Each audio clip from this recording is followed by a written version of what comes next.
It is Decision Sunday. I don't want to miss an opportunity to offer decisions, especially those that are made for eternal salvation. But one of the things that I've learned is that there are a lot of times that decisions are hard to make, and I think they're a little bit harder now than they used to be.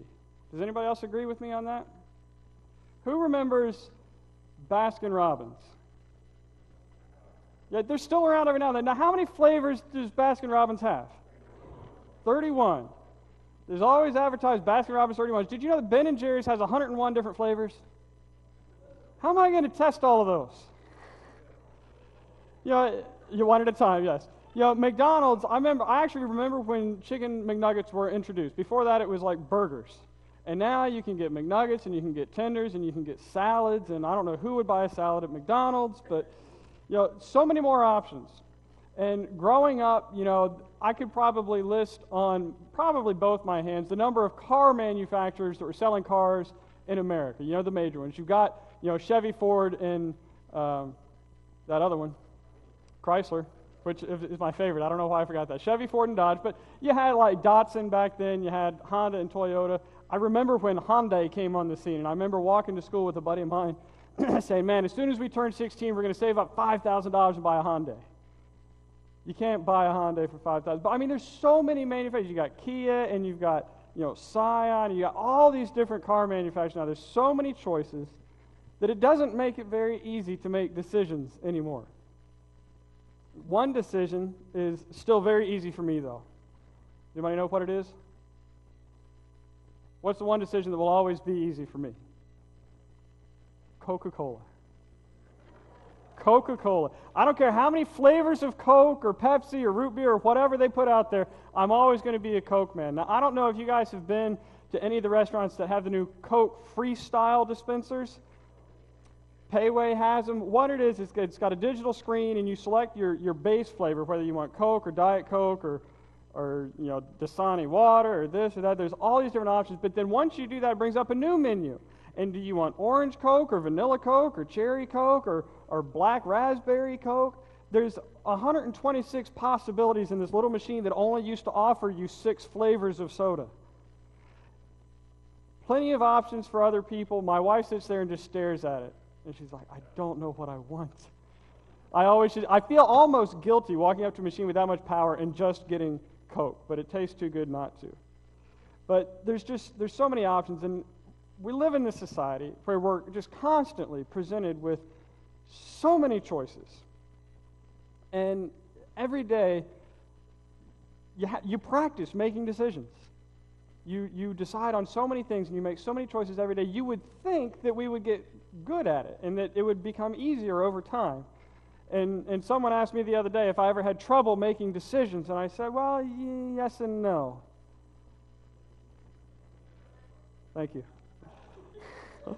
But regardless of how many decisions we make and how often we do this, I think we can probably agree on one thing. Good decisions will improve your life, whereas bad decisions will make your life more difficult. I think that seems to be universal truth. The question is, what's a good decision and what's a bad decision? And what do we need to do to make good decisions? And one of the things that I love about being able to interact with people that are serving in ministry all around the world is to see the different ways that faith presents itself. And faith is one of the ways that we can make decisions. And we learned about Moses this morning in the scripture from Hebrews. By faith, Moses made a lot of wise choices and good decisions. We're going to talk a little bit about that. But a lot of people hear the word faith, and they think that it's unique to Christianity, or at the very least unique to religion. But when somebody refers to someone as a person of faith, we always kind of think church. But God wove faith into really the fabric of who we are. Even for those outside the church that don't believe in God or anything spiritual, they rely on faith in a lot of situations, and they exercise it every day. When someone pulls up to a red light and you think it's your turn to go, you kind of have to just take it on faith that the other guy's not just going to randomly start driving in front of you. That takes a little bit of faith. When you start a new job, you don't usually get paid the first day. You usually have to wait a week or two. You're just taking it on faith that at some point these people will actually give you a paycheck for the work that you're doing. And this was my favorite. When you go to the doctor and he gives you a prescription, he scribbles a bunch of stuff all over a piece of paper that you can't read. You take it to a pharmacy, you give it to a man you've never seen in your life before. He walks behind a wall, does something, supposedly translate what's on the piece of paper, brings you out a little bottle full of pills and says, here, take these, you'll feel better. And when you talk about it that way, it almost sounds a little frightening, I think. But we have faith that the doctor knows what he's doing, the pharmacist knows what he's doing, and that these pills will indeed do something good for us. Why do we believe? Why do we display this kind of faith in daily ordinary things? Well, if we look at the pharmacy situation, even a skeptic would walk in and he would see a bunch of people in line getting prescriptions and decide that it must be okay. This guy must have some idea of what he's doing because everybody trusts him. And if everybody trusts him, I can trust him too. In cases like this, we typically trust until there's a reason not to trust. If we have a bad experience with a doctor or pharmacist, what do? We go find a new one. But there are also situations in which we don't trust until we're given a reason to believe. I think there's an interesting difference there, and we have to take a good look at our lives and decide, what are the things that we're going to take on faith until we have a reason not to, and what are the things that we're not going to believe until there is proof. Think about a frozen lake. I remember when we lived up in New Jersey, one of the interesting things about New Jersey is very industrial. My wife cried when we first arrived because she thought it was all like that. And so I had to take her out and show her some of the parks. Jersey has a lot of parks, and many of the parks have lakes. And in New Jersey, lakes freeze in the winter. And we thought it would be cool to kind of walk out on this lake. Now, if there's nobody out on the lake, what do? You kind of ease your way out there, and you'll move real slow. You'll kind of slide your feet, and you'll listen. You'll listen for cracking. You'll listen for some evidence that maybe this is a really bad idea. But you don't believe that this is safe until you test it out, until you have a reason to believe that it's safe. So either you test it until you're sure, or in our case, when we arrived at the lake, there were a bunch of people already out there walking on the lake. And so we just, at that point, that was enough reason for us, and we just ran out there without testing it. We just assumed that if they can do it, we can do it. Fortunately, they all weighed more than we did, and so there was no weight tolerances issues on the ice, and we didn't fall in. But we wouldn't have taken it on faith had we not seen people out there already doing it. And when you think about it that way, faith is really a fascinating thing, especially in regards to where we get our faith. In that case, my wife and I trusted a bunch of complete strangers that they knew what they were doing. Evidence was pretty solid at that point that we would be all right. But the Bible talks about faith. Hopefully you knew that. And it's very specific in the things that we're supposed to believe in, and the fact that we are to believe in something, not just, you need to believe. It doesn't matter what you believe in. There's very specific things. Obviously, Jesus Christ is among them. But right now, I want to make sure that we understand what is important is the what of what we believe, not just that we believe. And so, what have you decided to believe in? What have you made your decision for? If you continue on with this ice analogy, you can have faith in thick ice and have fun all day. Put your faith in thin ice, not so much. You have to have faith in the right thing. There's a lot of people in the Bible that provide great examples of faith. Just in Hebrews 11, people have referred to that chapter as the chapter of the heroes of the faith. But Hebrews 11 provides us many, many examples of perfect, godly people who had so much faith that they never made mistakes. Right? I'm glad somebody's shaking their head no. The great thing about Hebrews 11 is that it gives us examples of normal, everyday people who all made mistakes, made bad decisions, but had faith. And their faith is what was credited to them as righteousness. God honored them, and their names were recorded in the Bible because of their faith. And we can learn from those people. We can learn from them because we can identify with them. Have you ever known what God wanted you to do, but you didn't want to do it? I could give you a bunch of examples from my life. I'm not going to. But I'd like you to meet my friend Moses. If you look at the life of Moses, you see a guy who had faith, and we know him as a man of faith, but man, he did not want to do what God wanted him to do. I think I mentioned it before, but I saw a book title once, and I love it. It says, "Here I am, Lord, send Aaron." And that's what Moses tried to do. He says, "Yeah, I'm not cut out for this. You got to send Aaron." And you look at Moses and you look at his life. He grew up as the son of Pharaoh's daughter. He was in line for royalty. Probably could have ruled much of Egypt if he wanted to follow that path. But Moses made a different decision. He chose to identify with the Hebrews, who at the time were slaves. He chose to identify with his people and God's people. And he chose a relationship with God over power and wealth.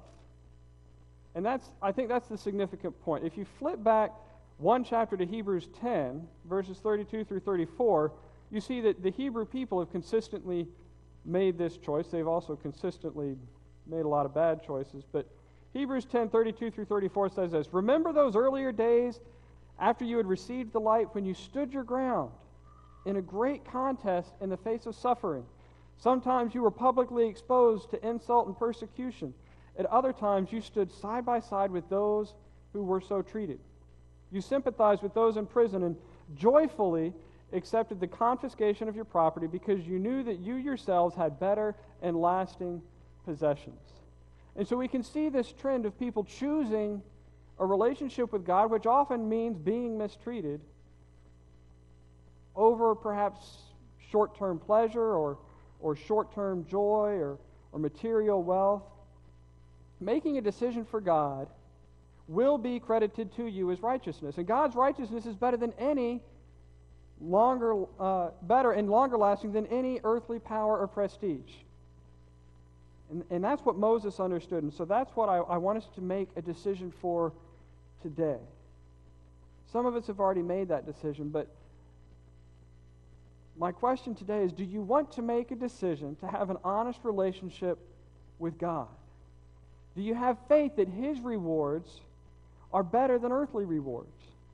And if you're not sure, there's plenty of people in this room that have already tested the ice, so to say, and would be happy to tell you about what God has done for them in their lives, what He can do for you if you make the decision to follow Him.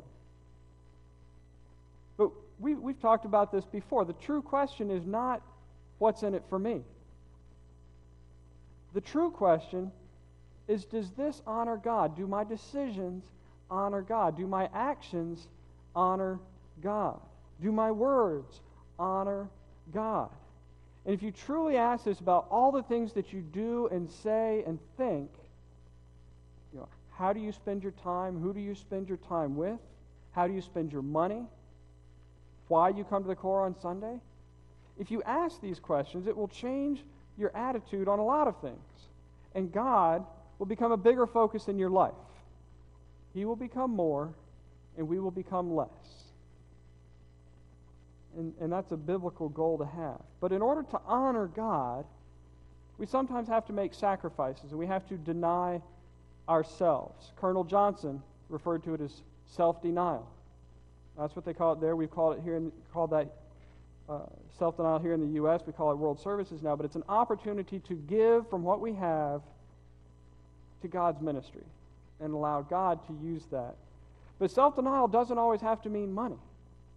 I have a brother-in-law right now that is going through a fast process. It's a 21-day fast, and he's been really contemplating how this has an effect on him. And it's not so much the fact that he's not eating certain things, but what does he spend his time doing when he would be eating? He's focusing on God. And the idea is that we deny ourselves certain things so that we bring ourselves closer to God. And he is using this opportunity of a fast to bring himself closer to God. Moses chose to be mistreated along with the people of God rather than to enjoy the pleasures of sin for a short time. And sin is often an easy choice. And preachers probably don't say this often enough, but I know that sin is fun. If it wasn't fun, nobody would do it. But short-term pleasure is not worth giving up our relationship with God.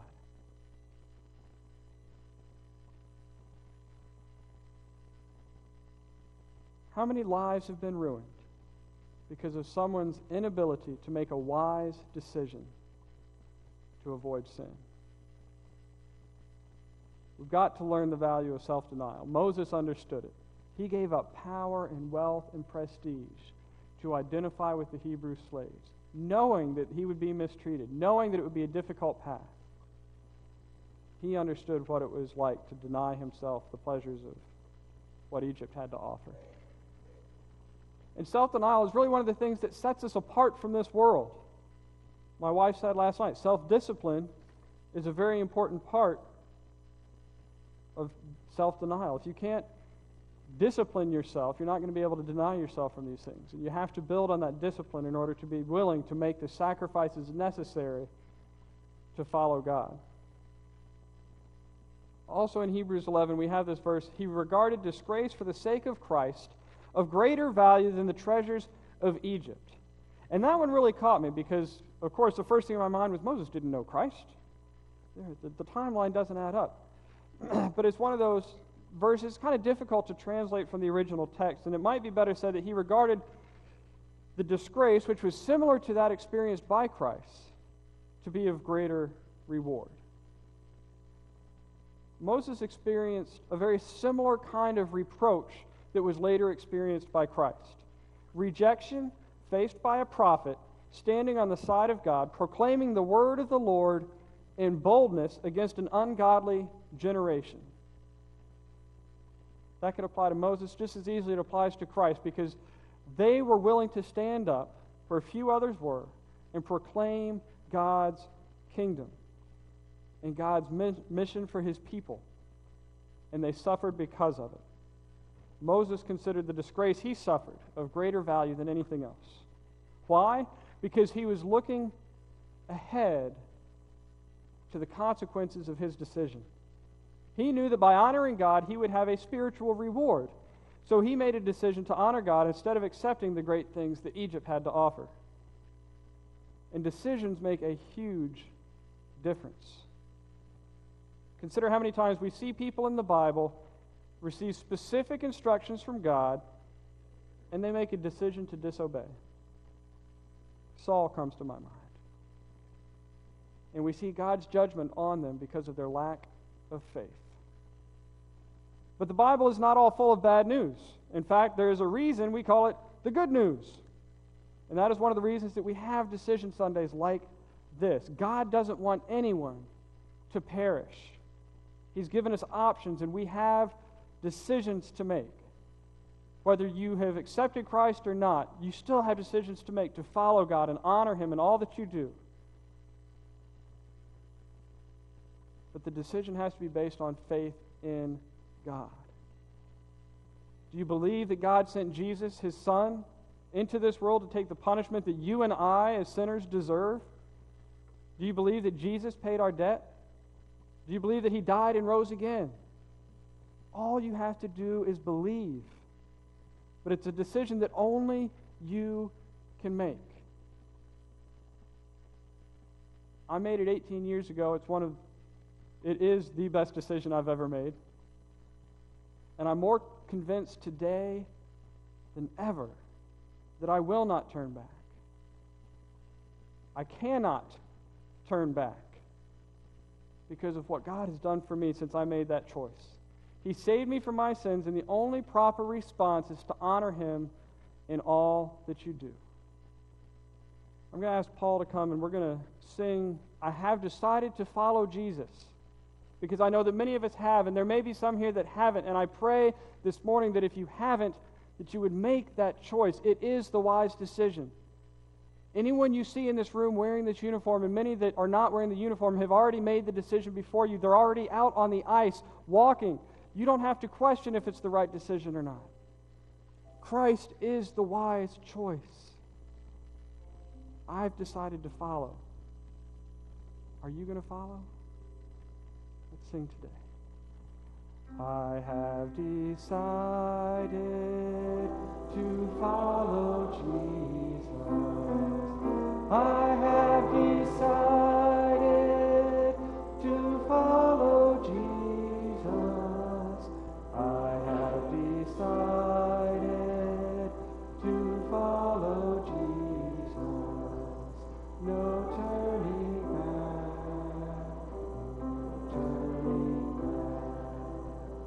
The altar is always open. We're going to pray this morning. And I just ask that if God is moving in your heart, that you would respond, that you would honor Him in the decision that you make right now. Heavenly Father, we come before you now, and many of us have made that decision to follow you, Lord, and we praise you this morning because of how you have worked in our lives since making that decision. But Lord, I praise you right now also for the way you worked in my life before I made that decision, because I never would have gotten to that point had you not been working in my life. You placed a family with me. You put friends in my life that led me to that decision, Lord, and I praise you for that this morning. And I pray that anyone here who hasn't accepted you, Lord, has someone in their life that will guide them towards that decision, Lord. And perhaps it's me, and perhaps it's someone sitting next to them, God. But I just ask that you would help the lost make a decision for you, Lord. Because I don't regret a minute of it, Lord. It's the best decision I've ever made. And I want it to be the best decision made for anyone else that needs the joy and salvation that you provide, God. Let's sing one more time. I have